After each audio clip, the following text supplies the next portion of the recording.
This tutorial is about the thermoelasticity. This is tutorial. You find it by going to the MOFEM user modules tutorials advanced 2 tutorial. How to run it you will find in the README file.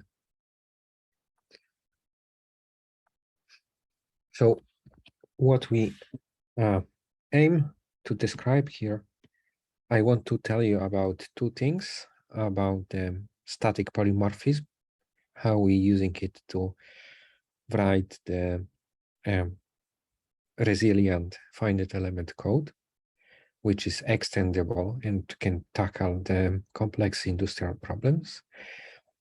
And particular focus will be on the handling boundary conditions, new features which were implemented in MOFEM.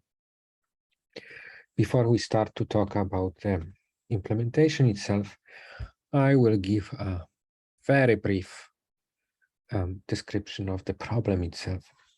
So we solved the thermoelastic problem, and we will focus attention on 3 equations which we can put in the strong form. So this is the conservation of linear momentum. So we have some body in domain omega, and then we have a conservation of linear momentum. Second equation, because it's a thermoelasticity, we have a conservation of energy. And third equation is which we will handle in explicit way, is a Fourier law, which is a constitutive equation, which simply tells that the heat flows from hot places to cold places. So sigma is a stress, F is a body force, Q is a flux, C is a heat capacity, volume specific, and K is a heat conductivity. That has to be supplemented by series of the boundary conditions. I will talk about that later on. In terms of the constitutive equation, for heat transfer, you already see it, but we have one-way coupling. We assume small strains, smaller rotations, and we say that our Cauchy stress can be expressed IJKL epsilon KL in that form plus lambda KL alpha T minus T0 in that form. When here is elastic strain,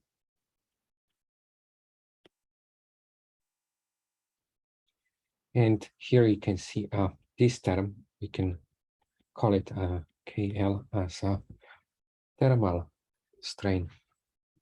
Elastic strain is defined in the classical way. That is symmetric part of the gradient of the displacements.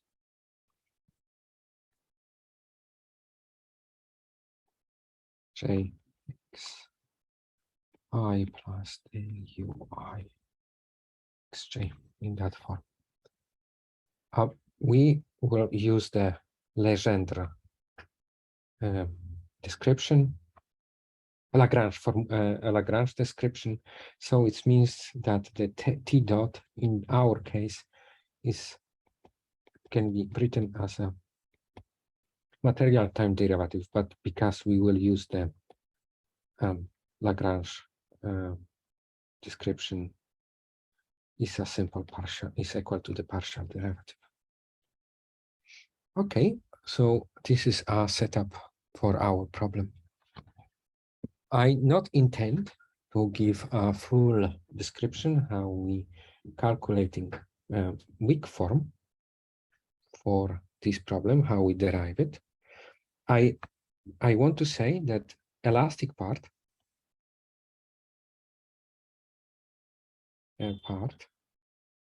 will solve using classic FE formulation. But for thermal, we solve the thermal problem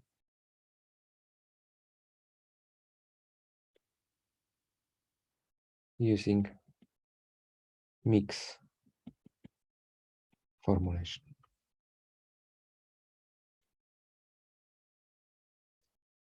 That is important because it's essential for the defining boundary conditions.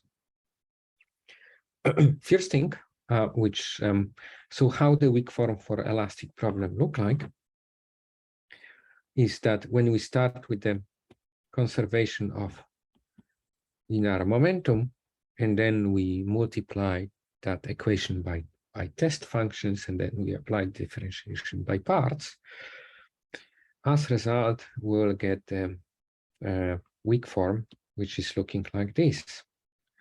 Integral over the omega, gradient of the displacement, of variation of the displacement, times sigma, the omega plus omega, variation of the displacements, times f, the omega, and then we'll have in addition this boundary term gamma sigma, which is equal to u times t over bar over it because it's a prescribed.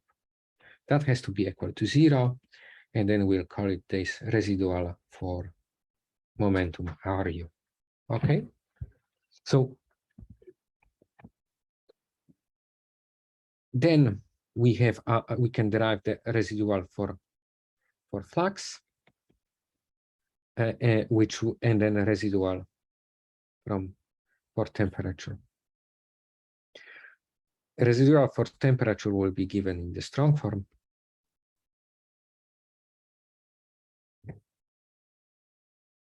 No. Variance of the temperature times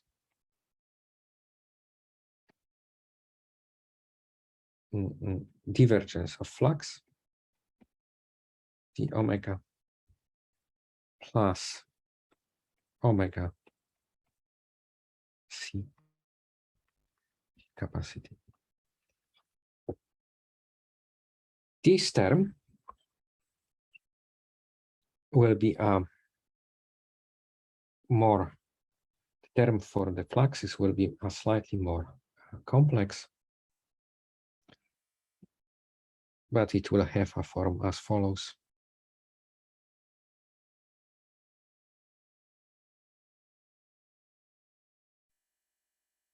Variance of flux times 1 over the k flux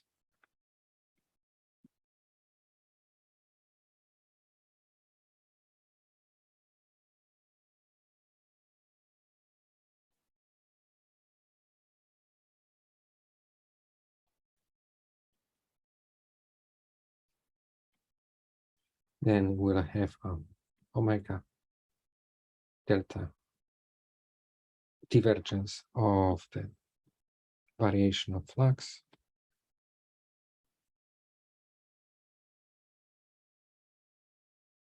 times temperature, and then we'll have in addition the term which is on the boundary when we prescribe the temperature. This is n times variation of the flux times prescribed the temperature d gamma. Okay, so you can see we have two boundary conditions involved in our weak form. This is one, and this is the another. Because we, by differentiation by parts, we include the boundary conditions into our equations. We call those boundary conditions natural.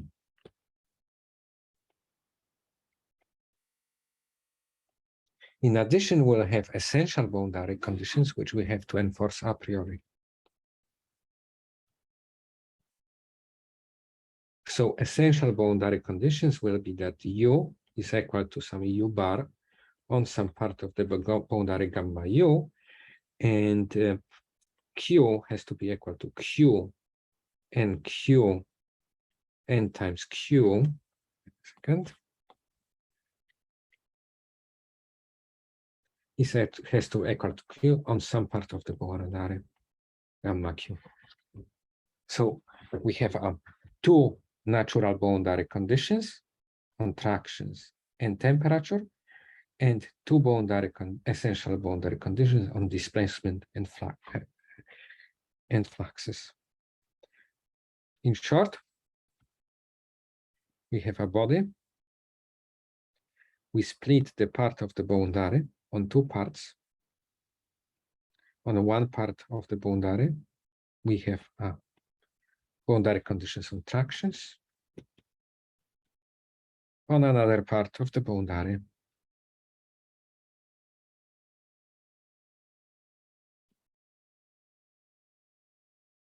we have a boundary condition on displacements, natural, essential. Exactly the same story goes with the temperature. We split it on two parts. Those boundary conditions can overlap each other. On one part of the boundary, we have a boundary conditions on temperature, gamma T, and on another part,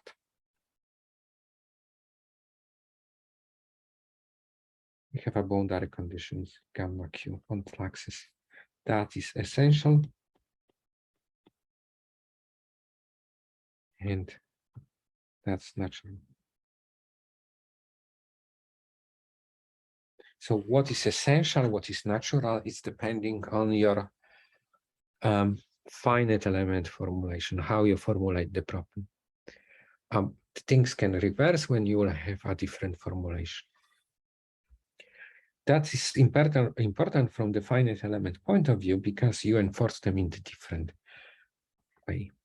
You can have other types of the boundary conditions like Robin boundary conditions, or to simulate the, for example, surface on the some reaction of the body on springs, or you can have a convection on a reaction. The things can get very quickly complicated. So in order to handle the very complex problems, you have to write the finite element code, the research finite element code, which can handle the zoo of the boundary conditions.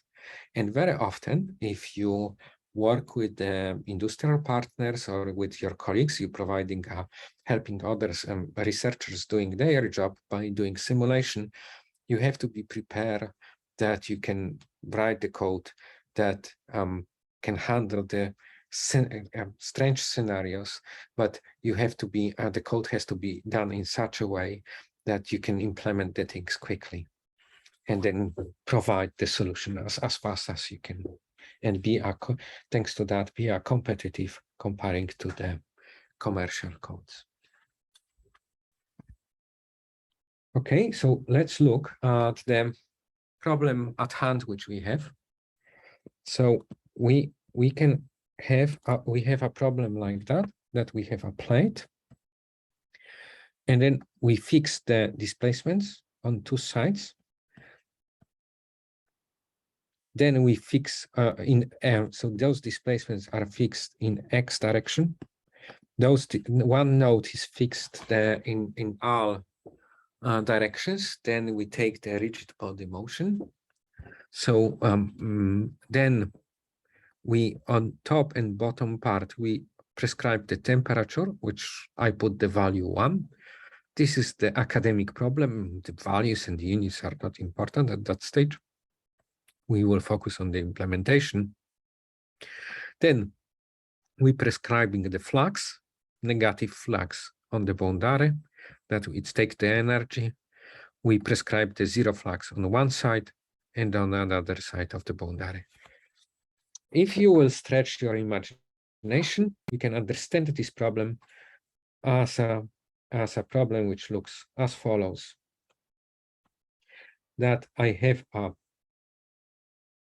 long, very long heat exchange with hole inside with the water. That heat exchange is constrained from both sides and isolated on this face and the opposite face. And then we know that there is in something hot, let's say this is the hot bit on the top and on the bottom, and then we know the temperature here. So the heat is flowing through my heat exchanger into the place, into the hole where is water, and water carrying on the heat, taking a heat from the system. This is the simple interpretation. But since we have a thermoelastic problem, this high gradient of temperature can take the stresses. And then this is the starting point to calculate the fatigue of that element and the other possibility to fracture, or checking if we can cause the thermal plastic strains and so on. So lots of possibilities how we can tweak that problem to make it a more and more practical and close to the real industrial problem. But that is not the issue. We have to have something simple through which we can understand the whole philosophy of the things, how the things are happening. So now we will focus our attention on implementation part. So we're using a concept of the static polymorphism over here. In fact, we have a runtime polymorphism or dynamic polymorphism and static polymorphism. I will focus attention on the static polymorphism over here, which is like more convenient way of doing things when we're dealing with the boundary conditions and PDEs. So we can imagine that we can compose, we can dismantle we can decompose the problems on the small task, which we can handle one by one. We can test them one by one. And then we have some pipeline of the things which we want to do. But what is the static polymorphism? That for some components, we have many different scenarios, what we can do, different implementations, different size of the problems, different. And then depending on the what we want to do, what we want to achieve, what conditions, we can have a different variance pathways, how we can do the things. But this pathway of which we choose to have, it's depending on it's decided at the point of the compilation. So when we compile the code, we know what the pathway should be. So when we implement so static polymorphism is when we implement the different bits of the code, we don't know how they will exactly be used, but when we compile the production code, we know pathway which we want to choose, then we know the components. Runtime polymorphism is when we decide which component to use will be at the runtime. Okay, so how it will work in this particular case? So very often when you write the code, you want to write it like that. You want to test it on something simple. When the problem is extremely hard, it's better to test the code on something which is 2D. And then when it's working in 2D, you want to automatically go into 3D. But you don't want to have two implementations for 2D and 3D. So so at the point of the compilation, you decide whether you want to compile 2D version or 3D version. But you don't want to have two different versions of the code.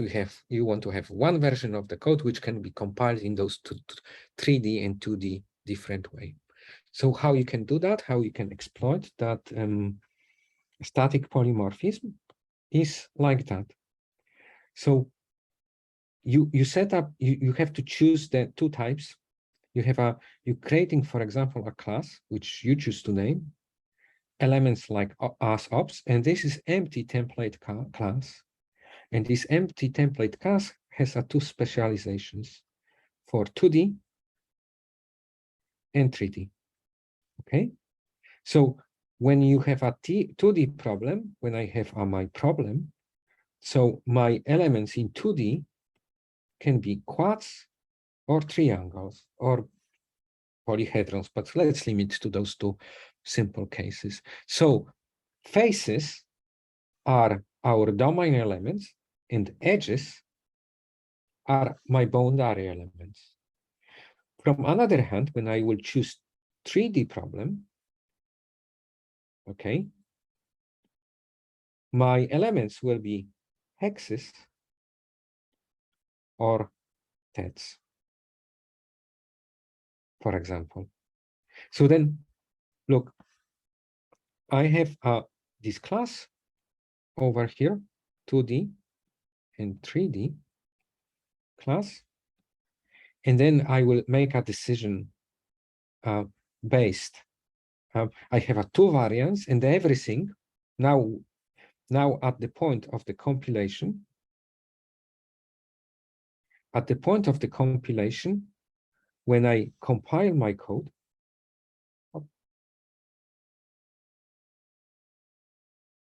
when I compile that code, I can, on the command line, in the compiler in CMake file, I can decide what is the executable dimension. So I can set that value outside when I compiling, and then it will decide about the space of the problem.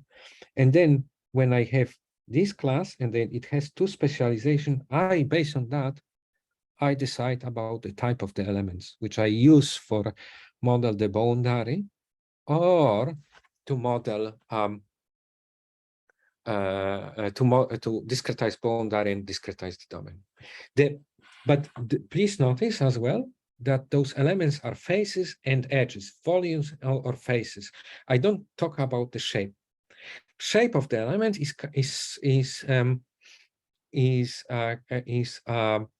dynamic polymorphism, because I know at the point when I compile the code, I don't know what mesh will be uploaded by the user. So at the point of the compilation, when I make a binary, I don't know what is the mesh. I only decide whether it should be 2D or 3D problem, but I don't know which elements it consists, mix of them. So then the choice of the face element has is polymorphic, but on the runtime, when it's I choose the different types of the elements. So now you can see how the static and dynamic polymorphism can work together. When static polymorphism has another advantage, that it allows us to make a fast code, because when we know something at the compilation time, we can make optimizations for this thing which we know. Okay, so now we have to spend a little bit time to talking how you make the pieces. The things can be very complex, but the whole idea is like that when you implement your physical problem, which is thermoelasticity in our case, you don't want to think about all the complexities. You want to focus on the problem at hand. And then you can choose the different configurations. And then, in fact, the certain things which maybe you will be using in the future are not written yet, but you want to have implemented physics. What I mean by that, you will see in the second.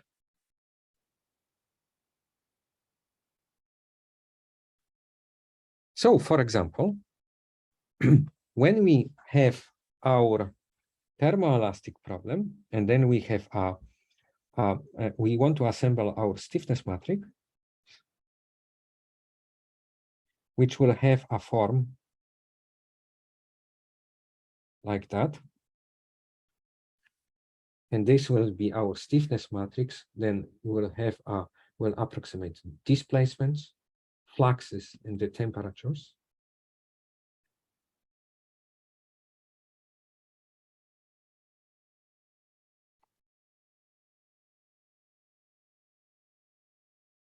And then we will have some residuals, RU, RQ, and RT.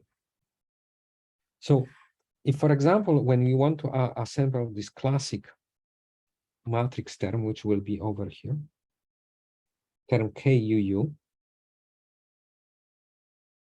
will be integral over the domain, and then it will have a form that is gradient of variance of d, gradient of u, d omega. So, but as you can imagine, you can have a various ways how you can implement those things. So first of all, you want to please notice that when I have a domain element, this domain element depending on the space. So I first have to decide what is the implementation of particular implementation of the element.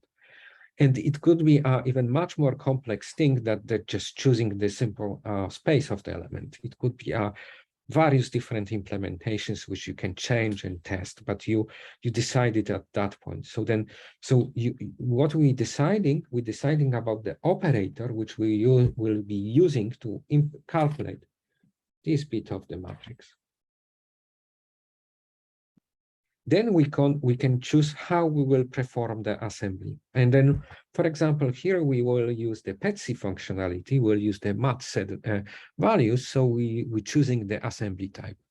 You can imagine that you can have a so-called GPU assembly, that you will run the assembly process on the GPU side. And for example, you will implement matrix-free a case.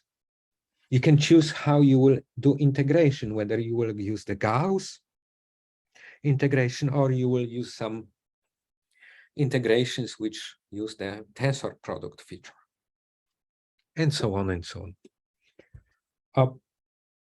In fact, I should talk about, so then, dimension, assembly, integration. This is the KUU matrix, in fact, this bit. And then finally, what you will choose the bilinear form integrator, which is simply gradient of base function times symmetric tensor. Okay, this is the, or gradient times gradient times symmetric tensor times gradient. You can read that. And then in that case, we'll use one is because we have a scalar base, we'll be using a scalar base. And then we have a dimension of the fields, which is equal to the space dimension, and the dimension of the gradients, which is a space dimension.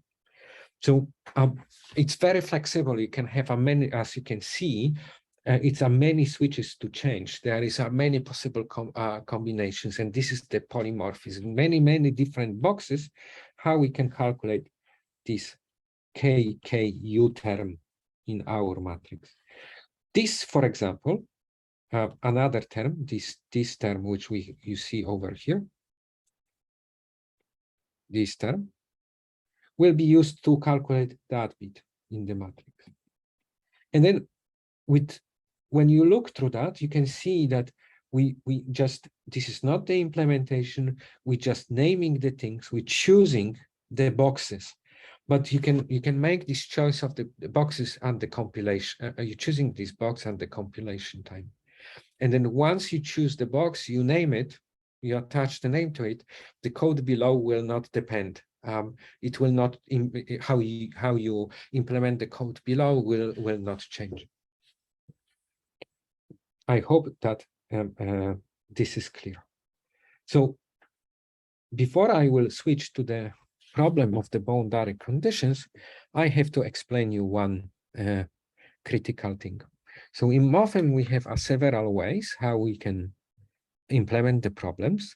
We can use directly core interface, which is extremely flexible and allow us to calculate the complex multi-physics, multi-domain problems. But very often, when we dealing majority of the problems, it means that we have one multi-physics PD on the whole domain.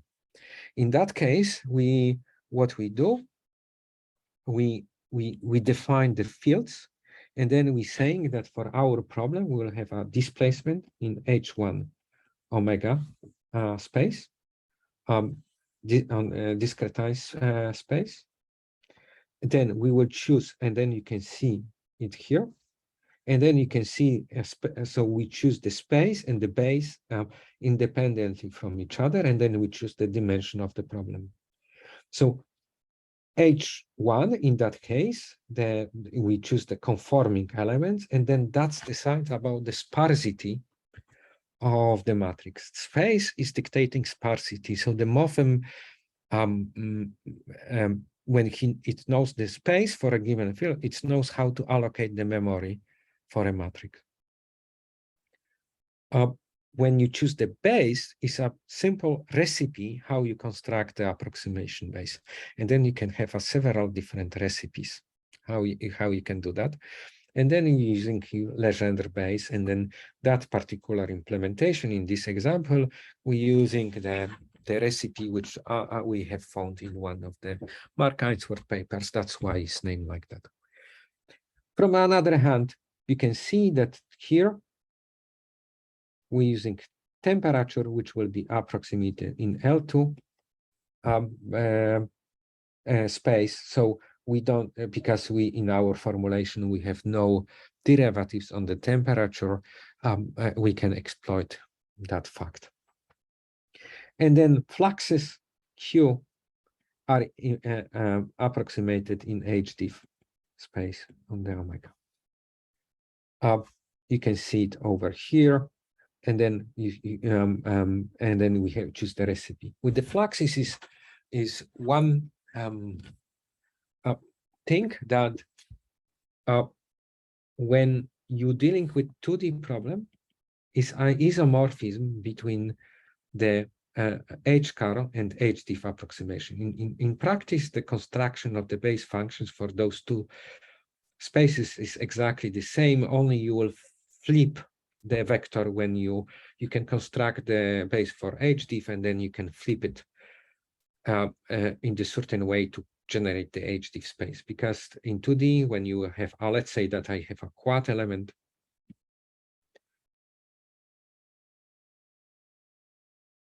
so the H-Carl base can look like this. We have only tangential vectors, and then we enforce the continuity of our tangential vector between the two elements. We have to have a continuity of the tangential component. When you construct the HDIF space in 2D, we enforce the continuity of the normal vector to the boundary.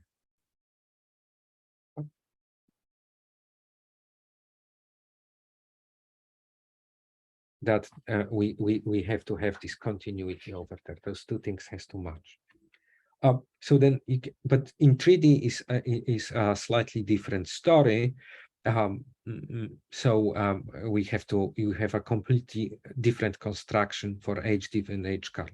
So when you choose the 2D space, in essence, we're using H-Carl construction, and then we add a special operator which make a flip between the yellow arrows and green arrows. But this is the simple technicality. And then finally, over here, we choose the approximation order. And then we can choose arbitrary approximation order 2, 3, 4, 5, 8. As many Gauss points we can generate, depending on the quadrature, available Gauss quadrature in this particular example. In principle, we can have a heterogeneous approximation order, but this is not the issue. So, how we create the problem in MOFM? In principle, if you in simple interface, you don't see the full pathway. Lots of things are pre-assumed and done by the programmer, but in essence, what is happening that if we have a discretized problem, okay, depending on the space and the approximation order, we have degrees of freedom on the nodes, on the elements, in the volume, on the domain of the elements. We have lots of degrees of freedom over there. Here, set of the degrees of freedom sitting on the different entities, and then those degrees of freedom are defined for every problem, they depending on the space which you choose. They don't depend on the base itself, but they depend whether you have H1, L2, or HD approximation. So you have a set of the degrees of freedom. Then, so some degrees of freedom which are sitting on the single element, so degrees of freedom which sitting on the single element, they define the element. Finite element is a set of the degrees of freedom on the certain entities and the different fields. So, for example, thermal and the displacement fields. So you start the definition on the spanning of fields on the mesh, then subset of those degrees of freedom construct the element, and the problem itself is a set of the finite elements. And by definition, those finite elements carry the degrees of freedom. So you can have, but what is the consequence of that? The set of the degrees of freedom on the mesh can be a different that set of the degrees of freedom on the particular problem. So you can remove the degrees of freedom from the problem, but they still can live on the mesh. Various combinations and everything is in the back end done that we try to save a memory, avoid the duplication, and so on and so on. In order, we want to have a non-redundant database. That is not a big interest, but what I want to say that we'll have ability in our formulation to remove the degrees from the problem, but keep those degrees of freedom on the mesh. That will be essential for enforcing boundary conditions.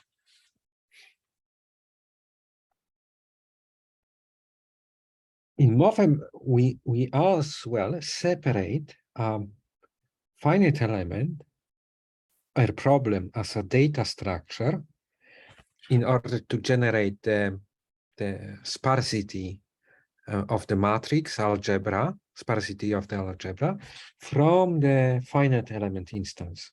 So the finite element instance is used to fill the matrix by the numbers, to do calculations, to translate the PDE into the set of the numbers which filling our matrix.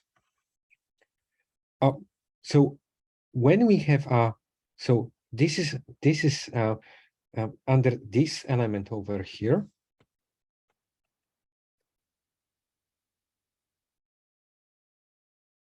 is some data structure which keeping information about the degrees of freedom.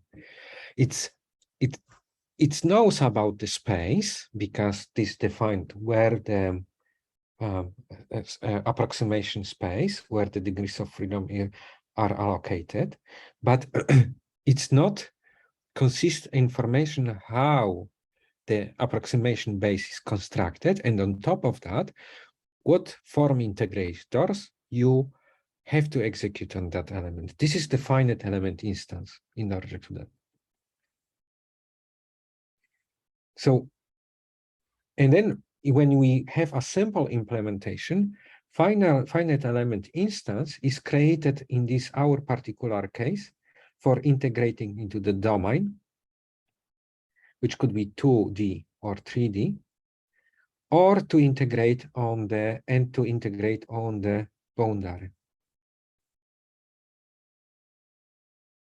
You can have as well versions to integrate on the skeleton, but we will skip that part here.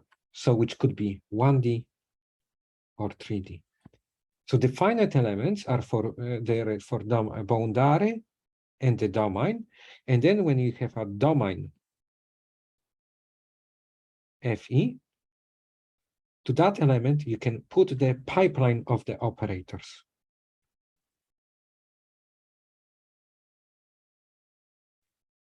So you put the pipeline of the different tasks which you want to perform on the element. And for example, you pushing those when you have a finite element, you want to integrate some thing on it. So for example, you can calculate the integral over the omega.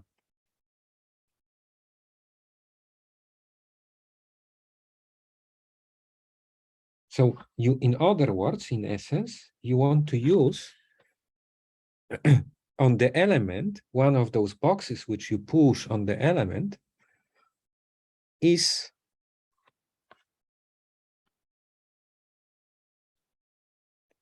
this box.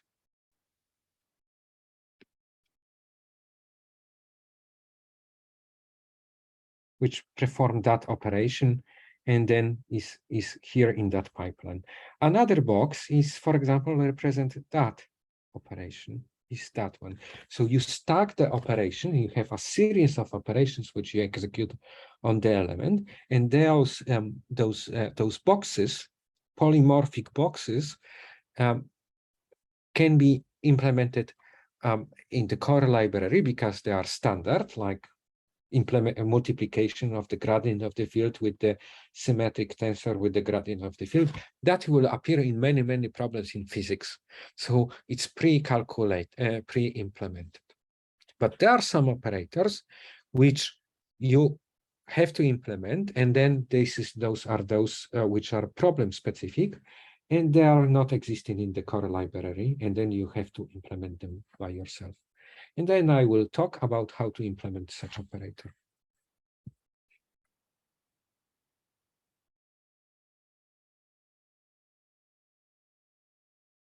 So, for example, we want to calculate the thermal stress.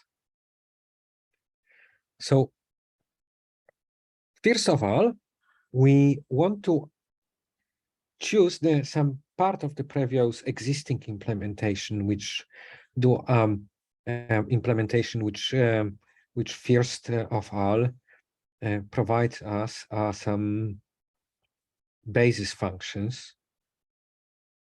Okay, some provide us with assembly and basic functionality of the operator acting on the element. So we have a domain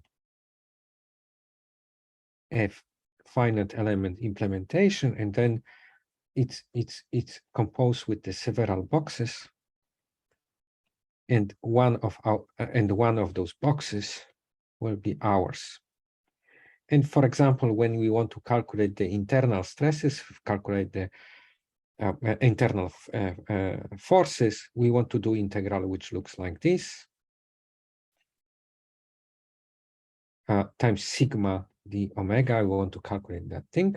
So first thing, we have to calculate sigma, and then let's say that this is our box. And then, but we decided how this will be executed. And we know a lot of things before we will implement that thing. We just want to have some way how we evaluate that sigma stress. So how you can do that? You can do that by first I including my implementation, which are for thermoelasticity. I create a header file, and in that header file I have an operator which is called thermal stress.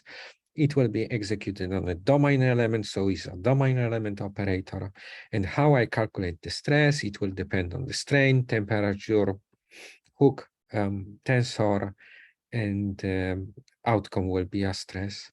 And then this is the standard operator, and then it has this function which has a do work, which actually perform the task. And then what I can see over here, how it will look like, this is the constructor.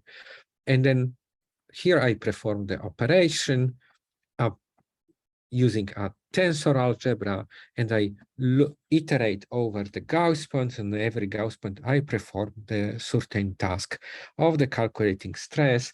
And then this formula is a formula for a stress, which I showed you before, that this is D times epsilon plus epsilon T. This is the formula which is like that when you see the definition of epsilon T, which is over here. We're using the Einstein notation. That implementation is efficient in the sense that we allocating those matrices in a certain way, and then we moving through the memory in such a way that we avoiding the cache misses. Further optimization could be done over here, and depending on the hardware, but I will not go up into that part. Okay, so now we have like prepared stage for actual implementation. We choose the certain things how we want to which we want to use. We want to push to our finite element instance pipeline, and then we will execute those things. So I showed you already how to set up them. So we set up the problem, we create the common data, then we set up BC boundary conditions, then we push the operators to the finite element, and then we solve the problem. Another important thing to say, very often the code is breaking because it's not tested properly, and testing sometimes is hard because the behavior of the code depending on the state variables and different branching. So what we first of all try to do, we try to limit the state variables to very minimum when we implement our program. And in our case, our state variables, which are global variables, are only the material parameters, like Young modulus, Poisson rate, coefficient expansion, and so on and so on. Of course, that can be wrapped, but from the tutorial point of view, that is the most convenient way. We have, and then we set up default value for the approximation order, but user can change that and as well through the command line. So this is only variables which we're using as a global variables explicitly. Any other variable we're using in this example has very limited scope to one function only. That is as well a useful feature when you take the snippets of the code and you try to transform it to the another code, so and modify it, so then you have a self-contained function which don't using a variable somewhere else. And it makes the code much easier to understand because the variables which you are using and the functions which you are using are limited to the one space, then don't depending on the other parts of the code. That is enable us faster debugging and then a smaller number of bugs. Okay, so the common data, when we look at the common data itself, is a simple thing that we just set up the values from the command line using, in that case, PETC functionality. We log the things very often on the screen once we're reading them from the command line, because typically when you do analysis, you will store the log file, and then you want to check when you look at the code in the future, you want to check what actual parameters were running. The output file is not very often not enough. In terms of the boundary conditions, we first in the boundary conditions, we have to manage the essential boundary conditions. Just to reminder, essential boundary conditions are boundary conditions on displacements, on gamma u, and boundary conditions on fluxes on gamma q in that case. And then we will treat those two boundary conditions in the two different ways. First way, the easier way and very common way, which you find from the lectures, is that by removing degrees of freedom. So then what you can see over here, I remove the degrees of freedom. So then I, based on the displacement data structure for given field, okay? So what physically happens, I have degrees of freedom on my whole mesh, then I define the elements, and the elements define the problem. But so the problem is composition of the finite elements and degrees of freedom. But the problem itself can be subset of all the degrees of freedom. So in essence, when I have my system of equations, this is my stiffness matrix, this is my unknown vector x, this is, let's say, my stiffness matrix, let's say, call it A, and this is the right-hand side vector f. I simply, what I do, I remove the certain degrees of freedom from my system, so I eliminating them completely. My matrix is without that row in that column. When I have a degree, but that is only useful when I know when my boundary conditions are homogeneous, 0, or I know a priori what is the value of the degree of freedom which I want to set. And then when I dealing with, because the displacement are belonging to H1 space, it's very easy, because when I have, for example, Flamand problem like that, we have a half space, and then I press the rigid block into the half space, I know the displacement a priori over here. This is at the nodes. So then I can remove the degrees of freedom, and I can set the value to the particular displacement u at every node. And then I can calculate what is the residual as a result of this prescribed displacement. But those displacement, those degrees of freedom are not part of the problem, because I know the value of them a priori. However, that is not always easy way to do. If you deal with the spaces like HDIF space, which have the degrees of freedom on faces, you don't know a priori what the value of the degrees of freedom you will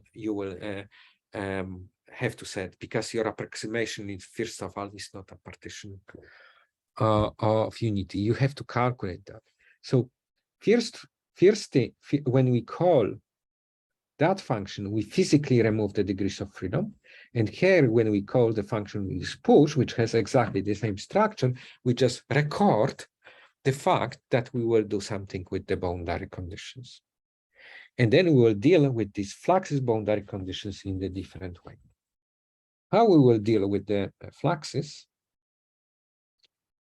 is a different story. So with the fluxes, you can understand that if I have a problem expressed like before by like this, and then some part of my matrix,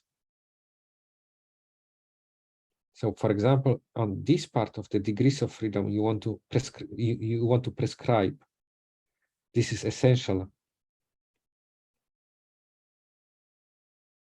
boundary condition. So what you can do, you can keep that matrix over here.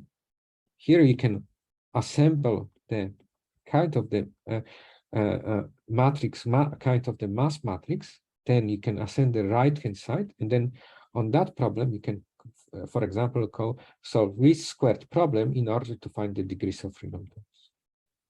Okay, but as a result, but this has one disadvantage, that my system at the very beginning, let's say, is symmetric. And as a result of this operation, my system of equation is stopped to be symmetric. In fact, it has a not structure which is not necessarily well handled by some solvers. So, but what you can do, we can create the blocks.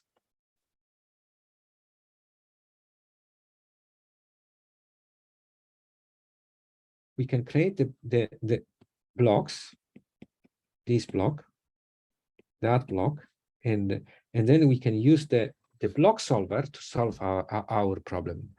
And then in this example, we're using field split solver preconditioner from PETSI. And in that case, solution is very effective. This is one way of doing things over here. So when we have our boundary conditions, we register here essential boundary conditions at that point. Now we're going to the one of the main points. We're going to the point where we are pushing the operators. So as I said, we will have 4 types of the finite element instances.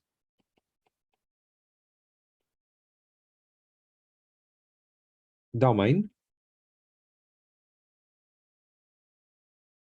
for assembling left-hand side and right-hand side, and boundary to assemble left-hand side and the right-hand side. So every element, Fe, is a pipeline to which we send the operator.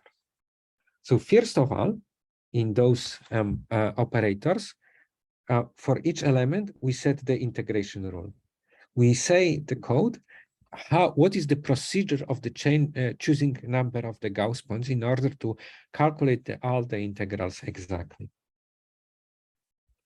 Second thing, we creating the timescale class, which is responsible for the changing the value of the boundary condition when it's in time when it's not homogeneous, when we have non-homogeneous boundary conditions.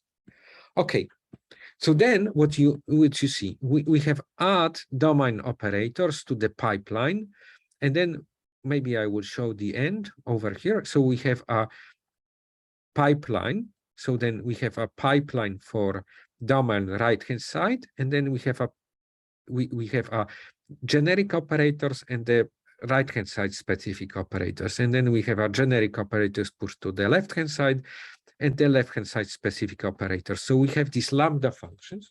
So for example, when I will look over here, so what I do, I have now creating the variables which keeping the determinant of the Jacobian and inverse of the Jacobian, the Gauss points inside this. They like disappear from my view when they going out of the scope. And they push the operator to calculate the Jacobian, to calculate the inverse of the Jacobian, and modify the approximation base, push the derivatives of the displacement base functions into the current configuration. And then as well, I have to perform the contravariant Piola transform to move my fluxes, approximation of the fluxes base functions from reference element to the current, change the derivatives in order to calculate divergence and so on. Unfortunately, that is not so elegant solution because it's depending on the dimension. Because here I have to do this additional operator, which flips the H car, change the H car into HDiff at that point. Okay, so this is generic. This is, I modify the base, and then when I'm looking at the right-hand side, what I do, in order to calculate the right-hand side, I have to do several operations over here. I don't aim to go to the details, but I have to evaluate the temperature field. I have to evaluate the time derivative of the temperature field. I have to evaluate the divergence of the fluxes. I have to evaluate the fluxes itself. I have to evaluate the gradient of the displacement, symmetrize this gradient of the displacement, and evaluate the thermal stress following the recipe which is implemented over here. Okay. Once that is done, I can start to assemble the stuff together. For example, I can push the operator which calculating internal forces when I provide it with the stresses. Okay, I do exactly similar thing from the right hand side, but this is one important trick over here. So when I assemble right hand side, and the left hand side,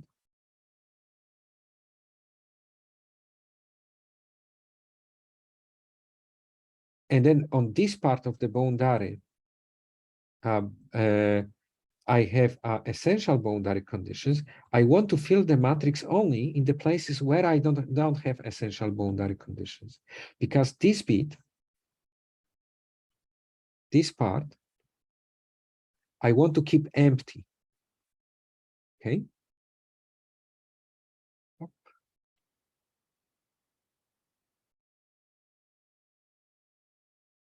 This part I want to keep empty. This empty. I want to make it empty.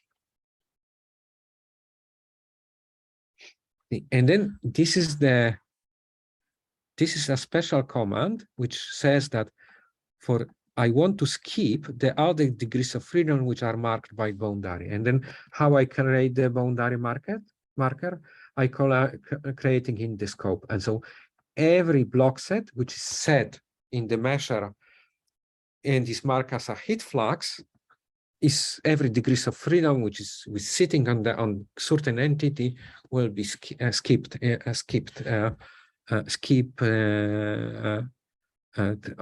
the assembly. Okay. So then I'm pushing this series of the operators, but look, then what I do, I call the special operators like add flux to pipeline, and then I assemble Newman boundary, natural boundary conditions. So now how this is done? First, I select the blocks, verbosity, and time scaling, how I scale that given boundary condition. Where I assemble that boundary condition and so on. But how this function behave, generic function behave, depending again on the operator which I choose over here. And this operator is as well the static polymorphism. I choose where I assemble, assembly type, integration type, and then I decide what type of the boundary condition is here. Similar thing I will do for body forces. So these two functions extract the information from mesh and create some form integrator which acting on the right hand side, on the left hand side depending on the problem, and assemble the parts to it. So the natural boundary conditions that are not really a problem. I will come quickly how this is connected with the meshing code. So now when I will look at the boundary of the right hand side, so you can notice what happens. First, I assemble right hand side. I skip the places where so I assemble this red bit over here. Okay. And then I using this small function which extract the information from Cubit about the boundary conditions, and then it's to fill that matrix in, and then it's done exactly the same way for temperature and the places where I prescribe the temperature over here. But then I have to push the special operator which will calculate which will fill up this bit of the matrix, this blue bit of the matrix, and it will fill, this is filling that bit. And then in the same way, I have a special operator, which is over here, which will fill that bit of the matrix.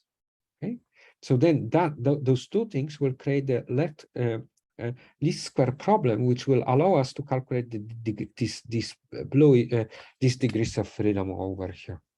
So in other words, in red bits, we run the operators which assemble the thing parts which are associated with the physical problem, with our PD, and the blue parts are associated with the enforcing boundary conditions. And in fact, it could be strongly nonlinear equation if you wish, if you want to apply something non-star that is a generic solution. So that is, so we have in other words, this is the way how to push the boundary conditions to enforce natural boundary conditions, and this is the way how to enforce the essential boundary conditions. Almost, because I have to tell you about last bit. So remember that there is, for displacement, we can use the simpler method because this is H1 approximation. So what we can do when we have a matrix, we can, from that matrix, we can remove certain rows and columns. And then we can prescribe the value of the degrees of freedom we can prescribe it. Can be prescribed in the certain prescribed. And then that function which does it is, you can see it, that is over here. So when I iterating over the volume, before I will evaluate my residual, I have to prescribe my boundary conditions. So before so then you can see, I take the domain right-hand side, domain left-hand side. I have a preprocessor. Before I will start to run my pipeline, I call that lambda function, which essentially prescribe the values at the degrees of freedom when I set my when I put my boundary conditions. So in other words, when I will go to Cubit, and then I prescribe the displacement boundary conditions over here, okay, some value of them. So I know the value of these displacement boundary conditions at that node, and exactly the same thing if will happen for that node. Okay, so this does this operation. This is very fast and very efficient way of prescribing essential constraints. However, it's not generic. In some cases, when you have a complex basis or your boundary conditions are slightly more sophisticated, that is not necessarily a case.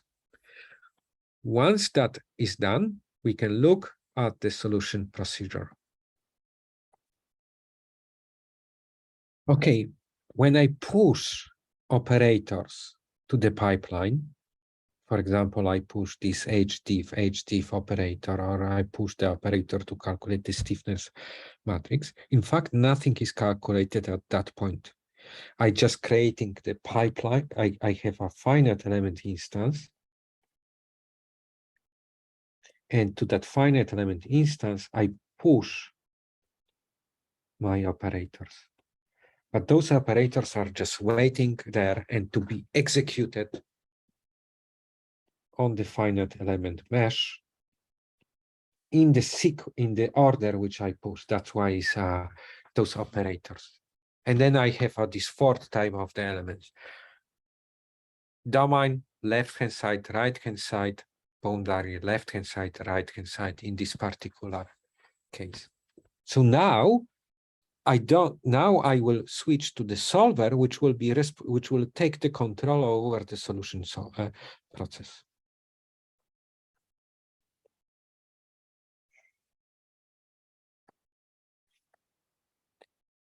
So that happens in the TS solver, and then here we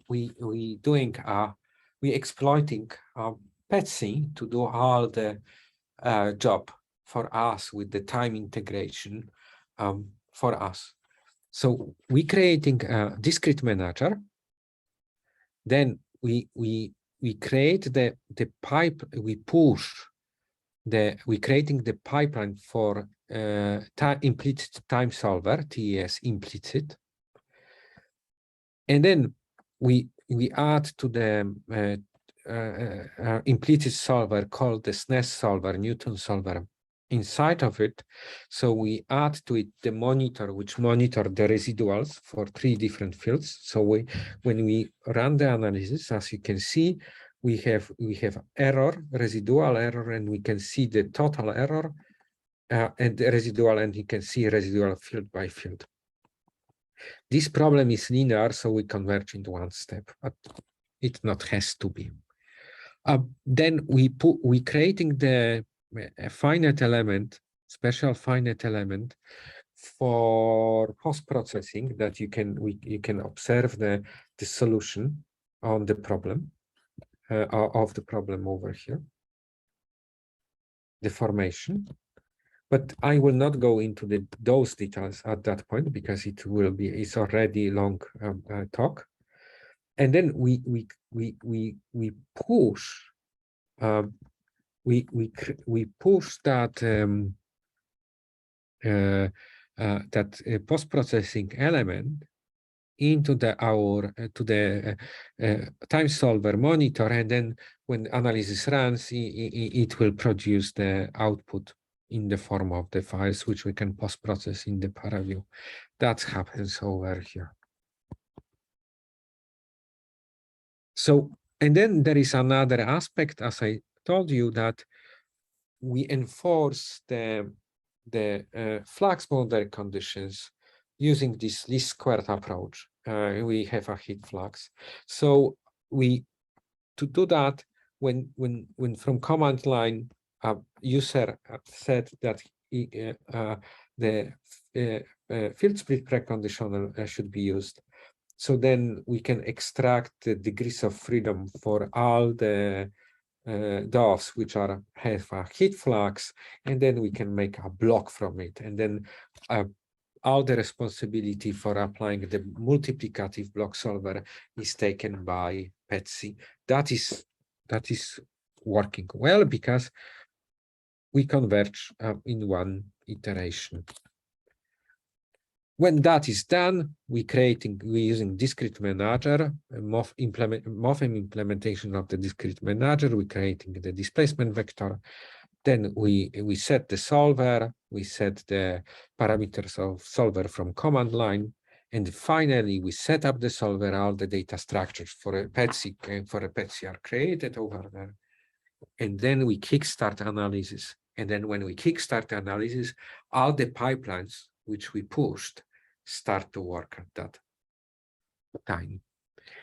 One thing at the very end to say, this is the function over here. If you look to create the hook tensor, and the main code is just simple, executing all the stages one by one. We load the mesh, and then we executing all the stages one by one, as you can see over here.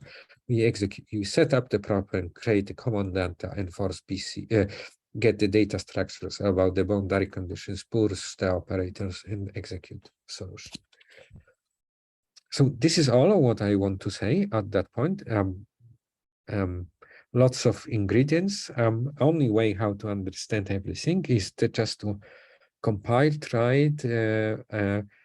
I am aware that this is a C++ with the template specialization, polymorphism, and so on. Things can be hard, but it's a cool thing to know, and it gives you a great flexibility and a great power of doing advanced simulations. Thank you.